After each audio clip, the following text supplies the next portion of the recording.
Good morning students.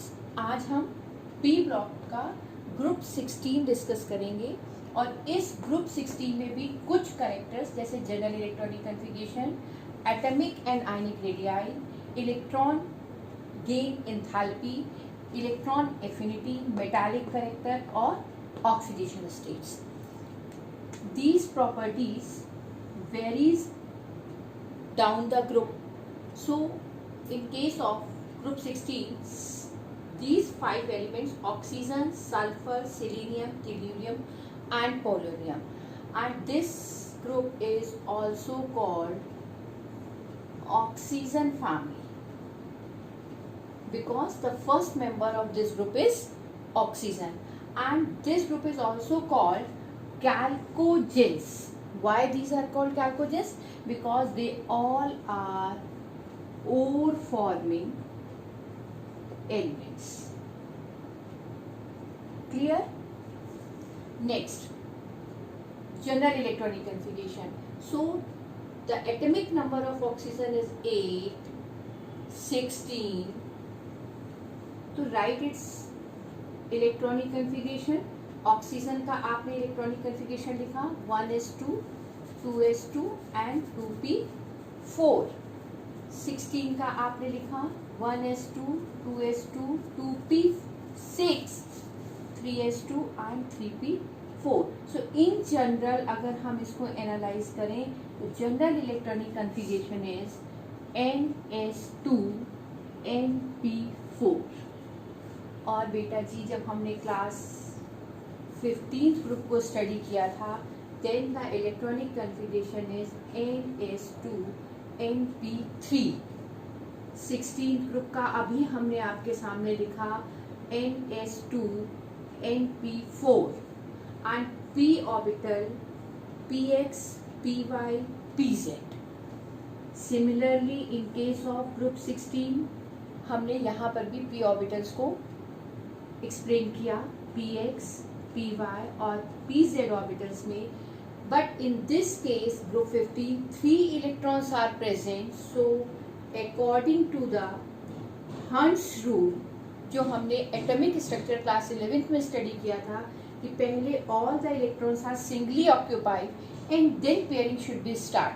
तो यहाँ पर हमारे पास तीनों इलेक्ट्रॉन एक एक आएंगे, but in case of group 16 1 2 3 and the pairing should be start. इसका मतलब फोर्थ इलेक्ट्रॉन हमारा जो है फिर से px में आएगा।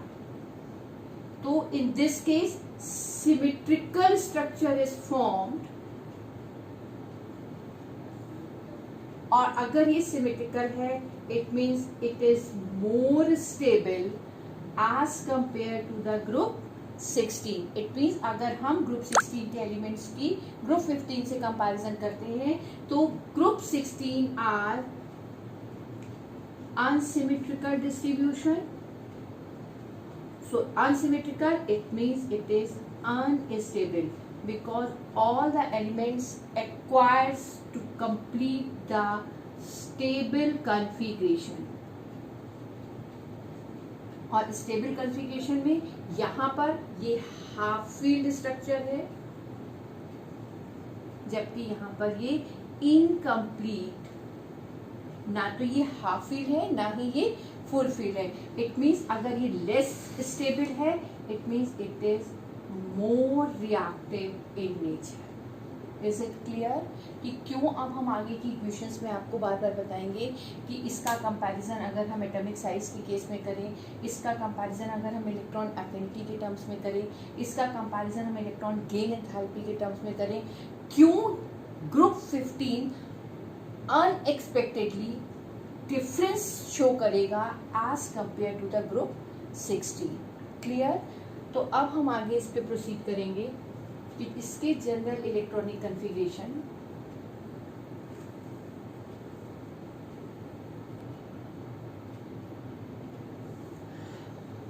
तो general electronic configuration is ns2 np4।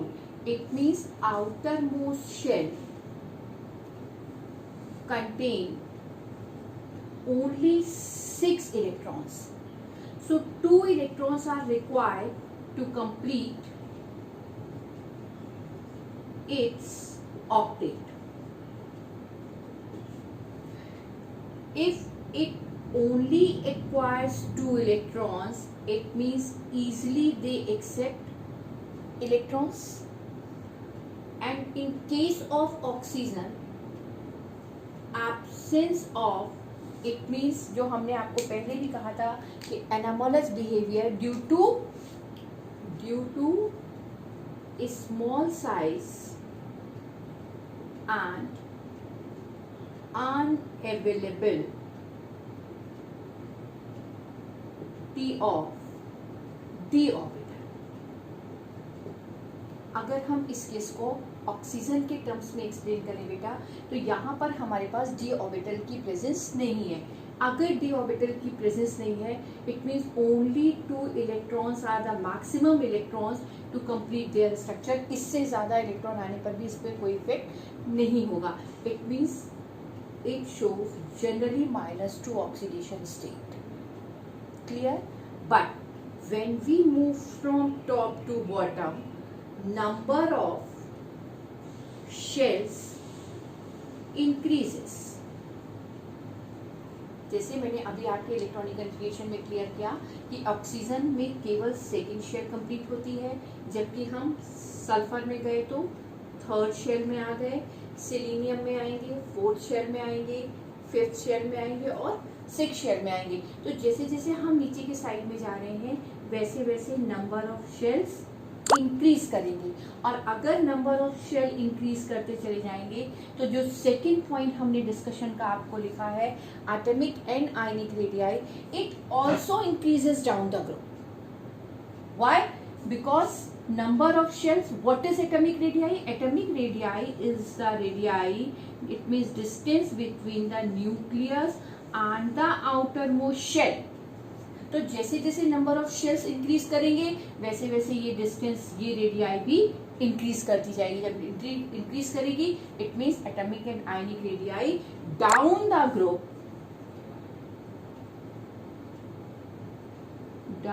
Group, increases due to the presence of number of shells. Third point आया बेटा जी, ionization enthalpy. What do you mean by ionization enthalpy? Ionization enthalpy means amount of energy which is required to remove out the outermost electron in the valence shell. बाहर निकालने के लिए जितनी energy हमें required होती है किसी भी एटम में, किसी भी आइसोलेटेड गैसियस एटम में, वो उसकी आयोनाइजेशन एंथैल्पी कहलाएगी. अब इसके पास कितने इलेक्ट्रॉन हैं? 6 इलेक्ट्रॉन्स हैं. इससे इलेक्ट्रॉन को बाहर निकालना, जितना छोटा साइज होगा उतना फोर्स ऑफ अट्रैक्शन ज़्यादा होगा, और जितना फोर्स ऑफ अट्रैक्शन ज़्यादा होगा उतनी मैक्सिमम एनर्जी चाहिए होगी हमें इलेक्ट्रॉन को बाहर के साइड की तरफ रिमूव करने के लिए. So when we move from top to bottom, फिर वही पॉइंट आ गया, number of shells are increases. Number of shells increase करेंगे तो फोर्स डिक्रीज करेगा, और अगर फोर्स डिक्रीज करेगा तो बॉन्ड वीक होगा, और बॉन्ड वीक होगा तो आप इजीली इलेक्ट्रॉन को रिमूव कर पाएंगे. It means down the group ionization enthalpy decreases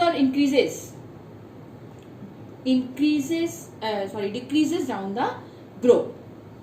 clear? Next, electron gain enthalpy. Gain enthalpy मतलब इलेक्ट्रॉन को अंदर के साइड में, किसी भी आइसोलेटेड गैसेस एटम में इलेक्ट्रॉन को अंदर एंटर करने के लिए जितनी एनर्जी रिक्वायर्ड होती है, that is called electron gain enthalpy. Electron gain enthalpy, when we move top to bottom, it has more negative electron gain enthalpy. More negative electron gain enthalpy means कि इसको electron को लेने के लिए उतना ही कम effort करना पड़ेगा. Clear? Next, metallic character. Top to bottom, metallic character increases because oxygen and sulfur are non-metal. Selenium and tellurium are metalloids, and polonium is metal, and this is radioactive compound, और इसकी half life 13.4 days होती है. मतलब ये सालों में नहीं, दिनों में ही अपने ओरिजिनल कंटेंट का हाफ रिड्यूस हो जाएगा. ये बहुत शॉर्टकमिंग फैक्टर हुआ कि 13 दिन में ही ये अपने ओरिजिनल फिगर का हाफ रह जाएगा. And the last and important point is oxidation state. Oxidation state means outer most shell में कंप्लीट करने के लिए कितने मैक्सिमम नंबर ऑफ इलेक्ट्रॉन्स या कितने अनपेयर्ड इलेक्ट्रॉन्स पॉसिबल हो सकते हैं हमारे एलिमेंट्स में, वो ऑक्सीडेशन स्टेट को शो करेंगे. तो इट मीन्स केवल एक ऑक्सीजन को छोड़ करके rest of the other element shows variable oxidation state. Why?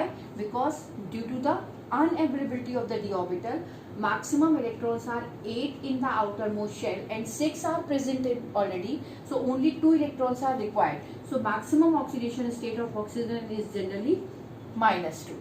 But rest of the other NS2, NP4 and ND is vacant है present. तो अब जब हमने इन जनरल अपने इलेक्ट्रॉनिक कन्फिगरेशन को मेकअप किया तो S में 2, P में 4, 1, 2, 3 and 4 and D is vacant. 1, 2, 3, 4, 5 orbitals are vacant. हमारे पास एकोमोडेशन 5 कमरों की पॉसिबल है. अगर ये पॉसिबल है, इट मीन्स कि अगर हम इसकी एक्साइटेशन एनर्जी को इंक्रीज करेंगे तो इलेक्ट्रॉन्स नेक्स्ट ऑर्बिटल में जाएंगे. जबकि हमने इसको केमिकल बॉन्डिंग वाले चैप्टर में एक टर्म पढ़ा था, हाइब्रिडाइजेशन. एंड हाइब्रिडाइजेशन में उन्होंने आपको एक्सप्लेन किया था हमने कि जब सेम एनर्जी लेवल यानी जिनके एनर्जी ऑर्बिटल में थोड़ा सा डिफरेंस होता है और इनको हम मिक्स करके then redistribute with same size, shape and energy level. It means when in the ground state only 2 electrons are unpaired, so it shows +2 oxidation state. When first excitation energy is there, so 1 electron is jumped into the d orbital and then the structure is like इसके 2 वैसे ही 1, 2, 3, 4. So first excitation energy के बाद how many electrons are unpaired? 4. It means it also shows +4 oxidation state. And the second ionization enthalpy, this electron further transferred to the next d orbital. So how many unpaired electrons are there? 1, 2, 3, 4, 5, 6. So it also shows +6 oxidation state. So except oxygen, rest of the other element of the group 16 shows +2, +4 and +6 oxidation state. Down the group, +6 oxidation state decreases and +2 oxidation state increases because of inert pair effect. Clear? तो ये हम लोगों ने general study of group 15 discuss किया and then इसकी chemical properties start.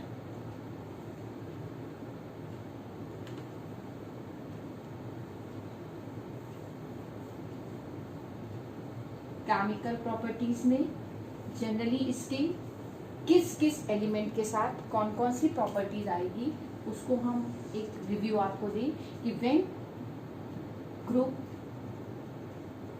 16 element reacts with hydrogen, then it forms hydride, and the general electronic configuration is hydride is He.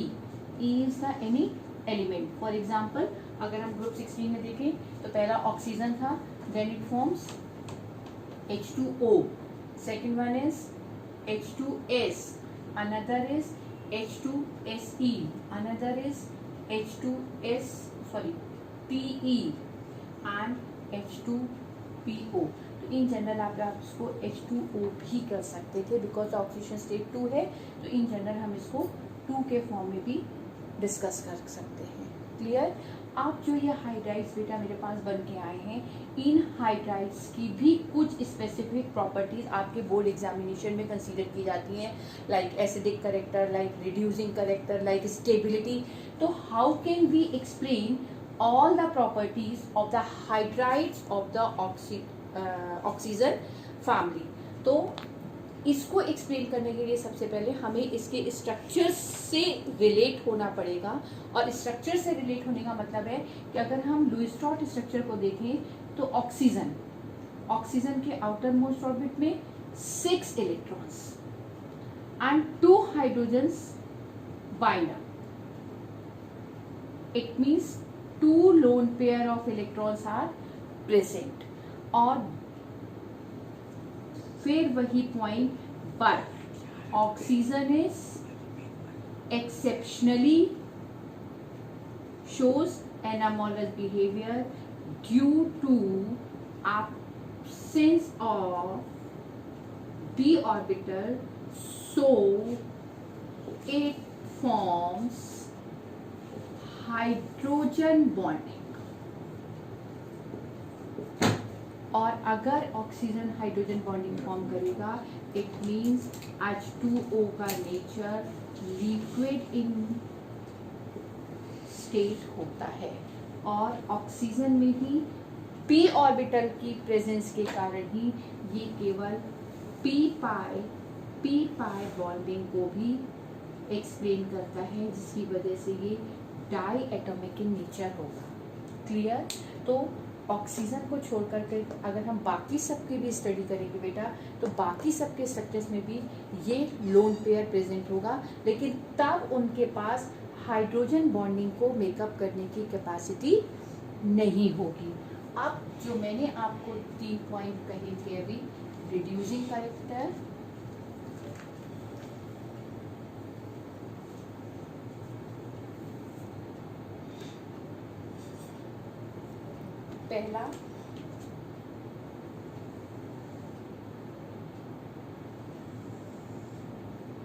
पहला hydrides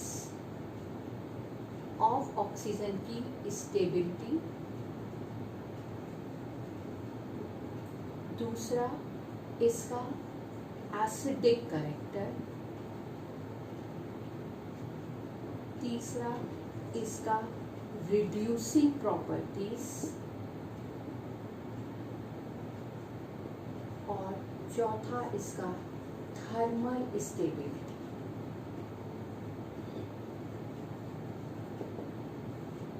इन hydrides की जो मैंने अभी आपके सामने यहाँ पर लिखे हैं H2O, H2S, H2SE, H2TE, H2PO, इन सब की अगर आप ये चारों प्रॉपर्टीज को डिस्कस करेंगे तो बेटा एक बहुत छोटा सा पॉइंट है कि when we move top to bottom,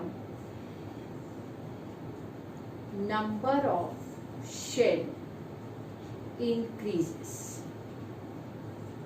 और नंबर ऑफ शेल इंक्रीजेस इसका मतलब हाइड्रोजन की एलिमेंट के साथ dissociation tendency increase. It means bond dissociation enthalpy down the group decrease होती जाएगी in case of hydrides of oxygen. It means bond dissociation enthalpy decreases. तो जब ये डिक्रीज हो जाएगी तो इसका मतलब ये बॉन्ड इजीली ब्रेक हो जाएगा.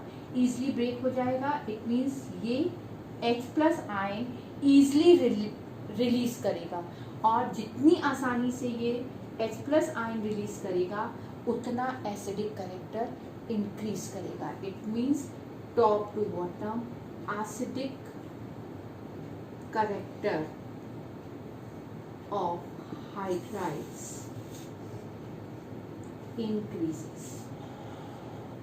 क्लियर? और अगर एसिडिक कैरेक्टर इंक्रीज करेगा तो इसकी रिड्यूसिंग प्रॉपर्टी भी इंक्रीज करेगी.